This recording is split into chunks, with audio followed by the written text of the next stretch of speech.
Hey guys, welcome back to the channel. This is 11:54, nearly midnight on a Friday, and as you can probably tell from my outfit and the bags around me, I just came back from Universal Studios, Beijing. So for those of you who already know me would probably know that I work two jobs between advertising and content creation online, and also kind of have a reputation established as a super workaholic.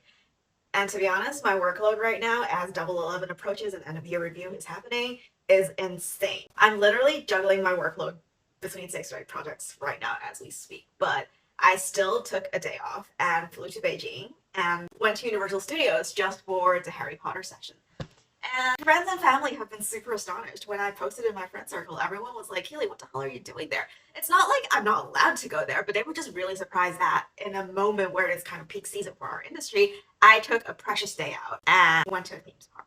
Whilst it may not seem like it in a lot of the content or the way I carry myself, but I actually am a really big Harry Potter fan, or I'd like to call myself a Potterverse believer.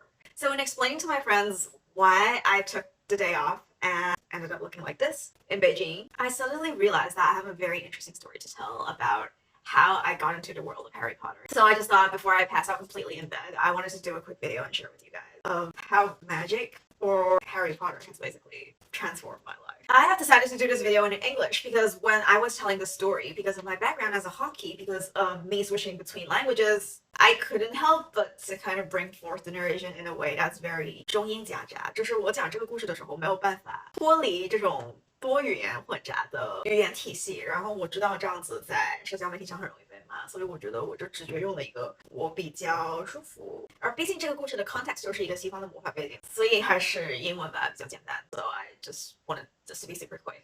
So I've decided to use a language that I'm most comfortable with right now. So Harry Potter and I started, sounds like I have an affair with him. No. I found my way into the magical world of Harry Potter when I was in year 7, 8-ish. I remember coming across the Chinese translation of it when it was already a best-selling success hit. And my first access was actually not the first book, but the second. So I came across the Chamber of Secrets before I found out it was a series. So I went back and read The Philosopher's Stone. And gradually I found my way into Harry Potter and soon got obsessed. So naturally I was looking forward to the sequels, which weren't completely out back then. And so gradually as time went past, I was sent to the UK to study abroad because of SARS, and then I came back to Hong Kong and pursued studies in an international school. During all of which, I've already been so immersed in the world of Harry Potter. I've been buying additional books to the sequel. I've been trying to find my way to learn more about Potterverse. I've been reading Fantastic Beasts and Where to Find Them before it was becoming a proper big IP and movies coming out of it. And actually, when existing materials weren't enough to satisfy my appetite, I found out a world that is known as fan fiction, and I've been immersed in it since then. And really, entertainment for me back then was like fanfiction. I soon found my way into the world of English fanfictions and Chinese fanfictions, which back then was like 晋江就是中文的哈利波特同人小说的大本营.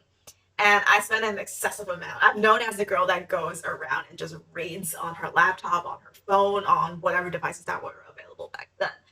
And being immersed in that category, I've grown to make friends across the community, be it writers, authors, loyalists, readers, editors, illustrators, even though we were all just internet acquaintances back then. And because it was a Chinese website environment, naturally we kind of connected further beyond on Chinese social media platforms like Weibo. Despite being a beauty blogger right now, if you go back all the way to year 2011 or something, my first ever Weibo post was a draft for a cover I was trying to draw for a good friend of mine who wrote many fanfiction novels for Harry Potter. And so Harry Potter and the fanfiction world was kind of where I started to make friends from the mainland as a native honky and familiarizing myself with the world there, with the platforms there, with internet slangs, with the culture. And gradually I just felt like I'm a lot more connected to mainland China than a lot of my native local Hong Kong peers. And I've had the privilege of that access before even university.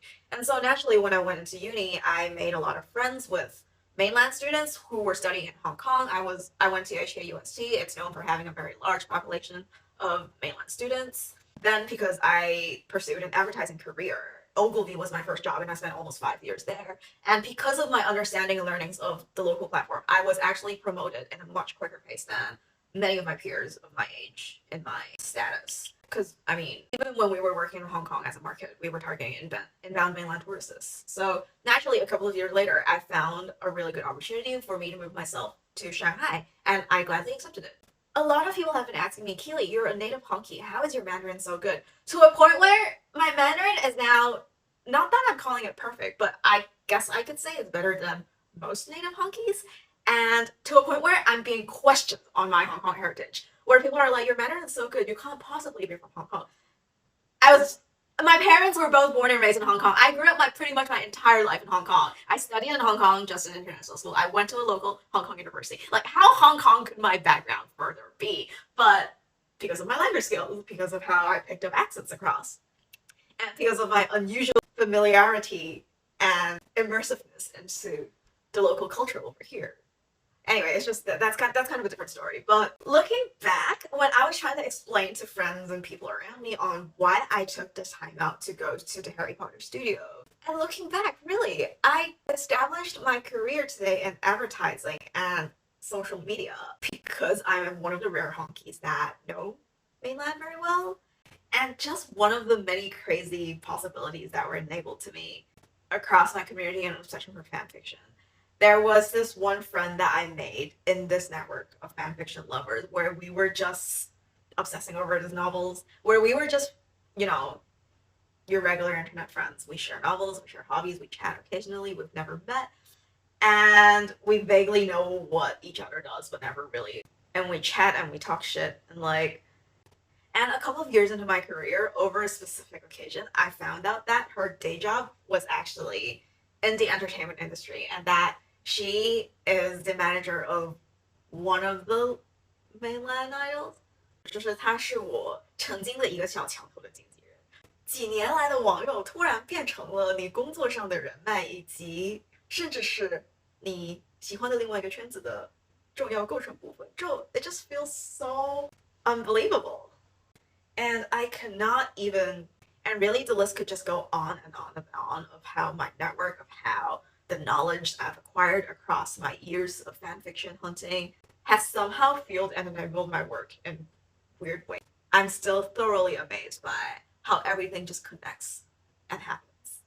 So it wasn't until this trip where I got to come in a very rushed fashion, but I was chatting to my friends about it, and I had a chance to sit back and review and realize that really my career ended up today like this. It's magic in real life.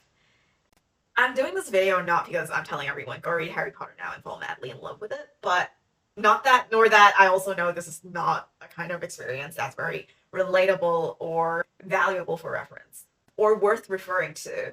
But I just thought I'd share a story where a book or a series of a book and a passion kind of just took effect across time and enabled things that you would have never thought were possible.